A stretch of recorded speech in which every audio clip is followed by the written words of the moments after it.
Hi everyone, I'm Susan Dillman. I currently work for Hudson Public Schools as a technology teacher. I teach grades pre-K to 4. My presentation for the Robotics Tool Kit, I plan on presenting this to grades 3 and 4. Currently, for my younger grades, I use Bbots and Dash, so I think this is a great presentation for grades 3 and 4 because they will begin designing and building robots. Designing and building the robots will help encourage my students to pursue additional classes and careers in robotics. I will also be able to provide additional support to my ELL students by focusing on those 2 grade levels. This presentation is going to be geared toward administration at my school and the PTO. I would like to create a robotics club. I believe having a robotics club at the elementary level will encourage students to take risks and build their critical thinking and problem-solving skills. I will encourage my ELL and minority students to join the club. The club will be free of charge, so there'll be no financial barrier for parents. I also would like to offer the club before school so that there are no transportation issues for the students who have after-school care. Having a robotics club will align with my teaching pedagogy of project-based learning. Project-based learning provides hands-on approach to learning. This fits with the cognitive development of my students. Students in the middle childhood stage of development learn best with play-based, hands-on learning strategies. Some benefits of hands-on projects are they help alleviate language barriers, they provide real-world applications so students become more engaged, and it gives students a choice in the solution to a given problem. Project-based learning helps students build confidence, independence, and creativity. The project-based learning approach will help my students become independent learners and prepare them better for middle school. Project-based learning leads right into my second teaching pedagogy of culturally responsive teaching. Culturally responsive teaching will be added to each lesson. All lessons will be previewed to make sure there is no bias in any materials. I will find meaningful ways to demonstrate culture in the lessons. I will work hard to make the classroom welcoming and safe for all students. Providing multiple lessons that include choice in their projects will help build a culturally responsive classroom. Students will be provided with opportunities to include their culture in the projects. Students will have a voice and choice about what they will design and build with each project. That will allow them to bring their outside world into the classroom, which will help them gain confidence in expressing their ideas.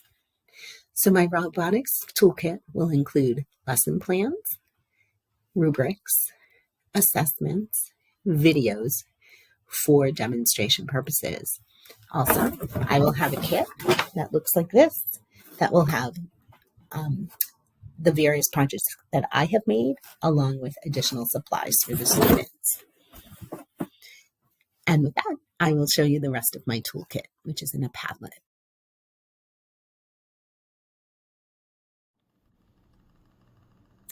Hi everyone, this is my robot. I named her Shelly.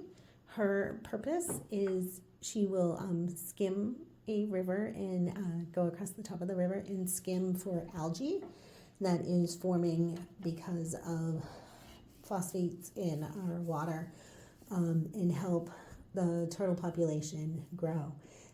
I decided to do an activity like this because my 3rd grade students raise turtles for the Audubon Society, and in the spring release them into the Assabet River. So I thought they could be engaged with something like this that would relate to what they're doing. So some of the things I used Model Magic for the head, googly eyes for his eyes. I have just a paper bag over a Tide Pod container, which I spray painted green. Here in the front of the Tide Pod container, there's a little sock in here, and it's called a skimmer sock, We use those for our pool to prevent pollen from getting into our pool filter.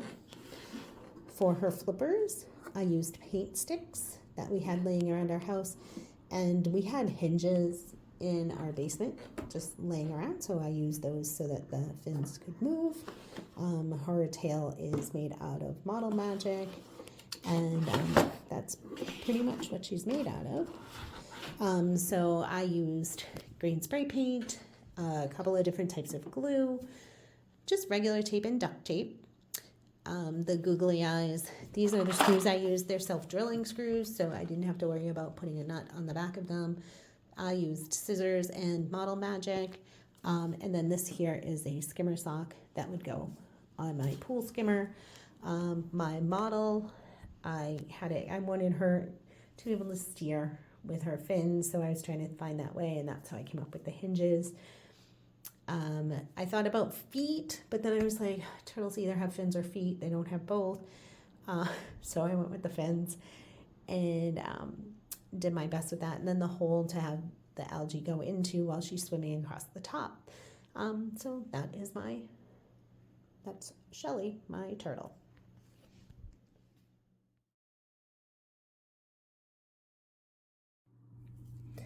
So for my simple machine, I decided to make a catapult. I used popsicle sticks, rubber bands, wood glue, a plastic spoon, and then I just have a pen cap to try to launch. So how it works, if I hold all this and I push that, and my pen cap goes. For my students, I decided to give them a ruler to see if they could figure out how to make it go further or stay closer, or if it just shoots up, and how they would adjust the fulcrum on the catapult to make it do that. So here's the top view of it. Also, I added some supports to make it more sturdy and not tip over when we were trying to do things. I did start with my drawing and labeled exactly what I was going to do with all of that, and that is my simple machine of the week.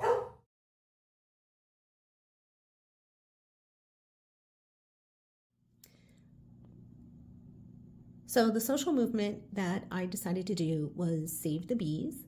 Over the last 10 years, the United States has lost 9% of its bee colonies. And without bees, we cannot have food. So I made, using a shoebox, I used pipe cleaners and construction paper to make my flowers.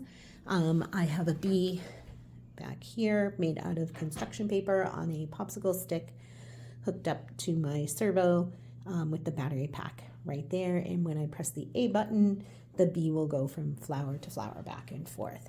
The code that I did was right here. I decided to use a forever and an if block to make him continually go back and forth. And my original sketch, I know it's kind of hard to see, I had originally thought about putting a beehive, but then I was like, I don't know if that would work, so I decided to delete that part. But here it goes. If I hit the A button on my microbit, my bee should start moving. And he just goes back and forth. So he is demonstrating pollinating the flowers. So this week I made a drawbridge, and I made a drawbridge to symbolize different cultures being able to come together, like the bridge between cultures. And I have my motors back here, and I made some pulleys and all of that to make it go. And when I hit the A button, hopefully it will lift up.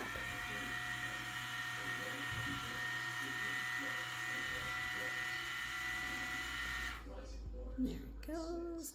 I used some yarn, lots of dowels, lots and lots of glue, zip ties, and I did individual motors to make it go up because my strings kept getting tangled, so I thought that would work out better. So that is my drawbridge to represent different cultures coming together.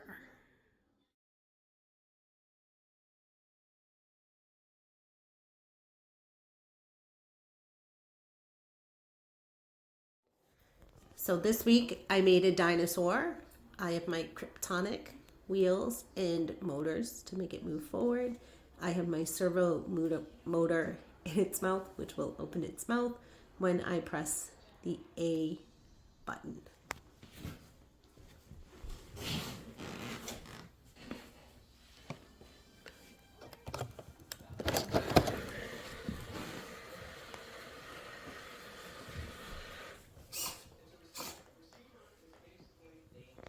And I decided to do this because it went along with our prototyping that we did last week.